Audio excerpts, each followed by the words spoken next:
Itong mga eggshells na to, mayaman to talaga naturally sa calcium. Kapag merong calcium deficiency yung plants natin, makikita ninyo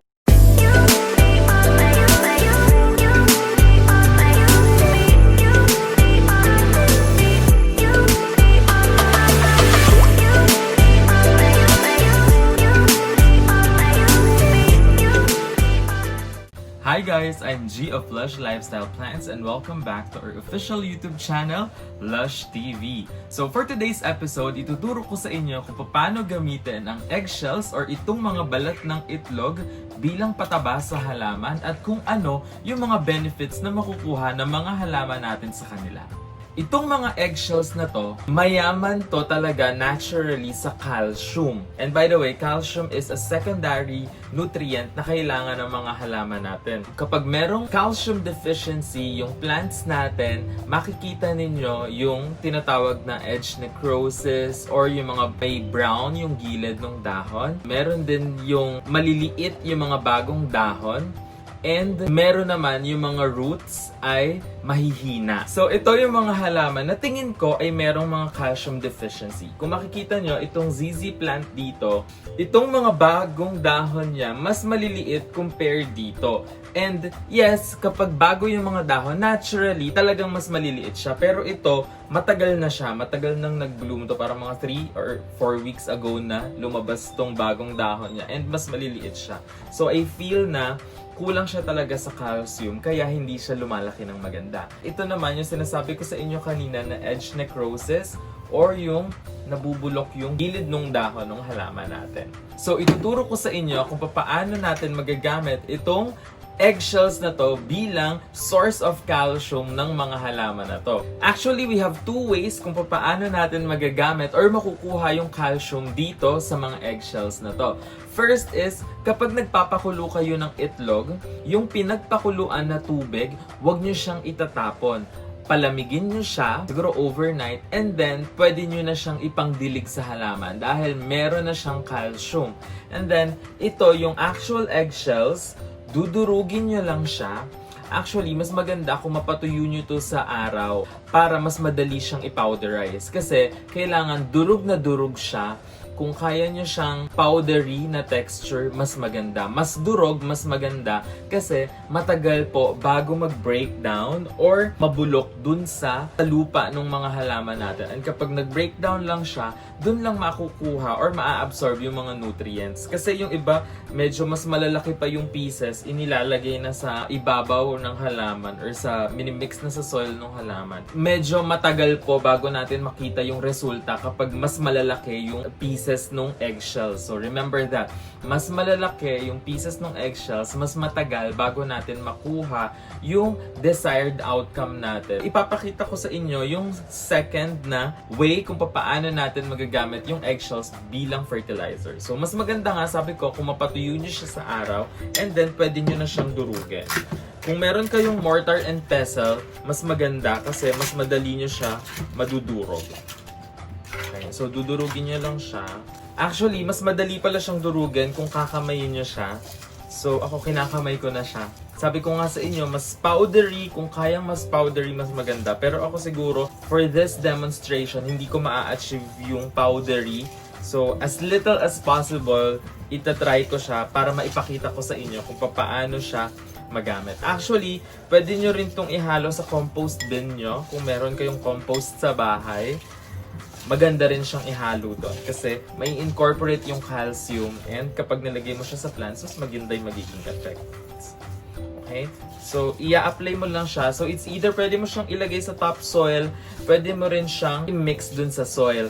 Kaya natin siya ibinilad kanina is para mawala yung amoy ng itlog kasi gusto yun ng mga peste. And kung hindi nyo pa gagamitin kaagad, for example, iniipon nyo pa lang yung eggshells, I suggest na alisin nyo na yung lining, yung manipis na lining sa loob ng eggshells kasi nangangamoy siya over time and hindi natin gusto yun ng mga amoy kasi nag-a-attract din siya ng peste. So ito, ilalagay ko lang siya sa ibabaw ng plants. So ito ay sensation plant. Ilalagay ko lang siya. Actually, pwede nyo siyang ibaon-baon sa lupa and then dito sa ZZ plant. Pwede nyo siyang ibaon-baon sa lupa para mas madaling mag-decompose and mag-breakdown. Mas madaling ma-absorb ng plants yung eggshells or yung calcium, sorry. So yan, ilagay-lagay mo lang siya dyan. And this one too. Dadagdagan ko pa to. Ayan, so magbibigay kami ng update kung ano naging effect nitong eggshell sa ating mga halaman para makita nyo din. Magbibigay po kami ng update sa aming plant lovers group sa Facebook. So exclusive group po namin siya for plant lovers and supporters ng Lush TV. So please make sure to join that Facebook group. May link po sa description box. And now for our Lush and Learn. First question natin ay from Tokyo, Nairobi. Ang question niya ay, pwede po rice water sa allocation? And this was from our allocation video. So, yes, pwede po yung rice water sa alocasia dahil kung napanood nyo, and ilalagay ko din yung link dito nung video namin sa hugas bigas or sa rice water, nakita namin na maganda yung effects niya sa mga plants dahil punong-puno siya ng nutrients like NPK. So, maganda rin siya sa alocasia ninyo. Yung video po, ilalagay namin yung link para makita ninyo kung paano siya gamitin sa mga hindi pa nakakapanood. Next is from Miss D. Ang question naman niya is, which is better, cow manure or carabao manure?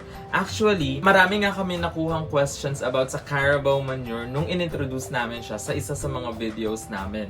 So, yung carabao manure and cow manure po, very similar sila ng composition.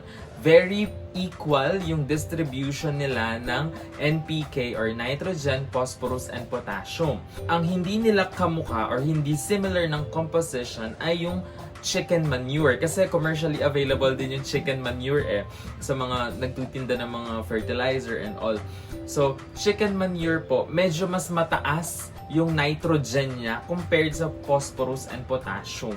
Okay, so kung naghahanap po kayo ng alternative for carabao manure, it's the cow manure. Kasi nga, medyo mas mahirap hanapin yung carabao manure. Pero yung cow manure, I think, mas commercially available na siya. Even with Lazada, meron sila nun. Mas balanse po yung NPK ng cow and carabao manure compared sa chicken manure. Next question natin ay from Storm Surge. And this was a question from our Monstera adansonii na video. Ang sabi niya, will it thrive inside the bathroom? I've noticed that most of the people love to place this plant in their bathroom. Will it work well? Thank you. Actually po, yung Monstera adansonii, it will thrive well sa bathroom kung may magandang lighting condition yung bathroom. Kung meron kayong bintana doon na nagkakaroon ng bright indirect light sa loob ng bathroom ninyo, okay siya.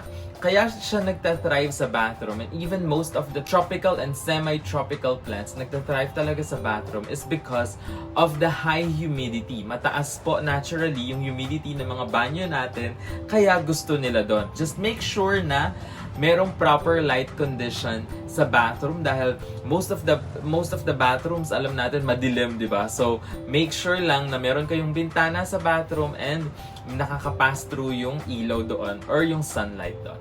So we hope na meron kayong bagong natutunan sa video natin for today. If you have questions, let us know on the comment section. Malay ninyo kayo yung ma-feature natin sa next na episode ng Lush and Learn. Also, we have a plant lovers group sa Facebook. Yung link po andyan sa baba. Pwede kayo mag-flex ng halaman, magpa-identify, and mag-share ng mga best practices ninyo sa pag-aalaga ng halaman. Kung nagustuhan nyo yung video na to, please don't forget to subscribe. And meron din pong 2 videos dito sa baba.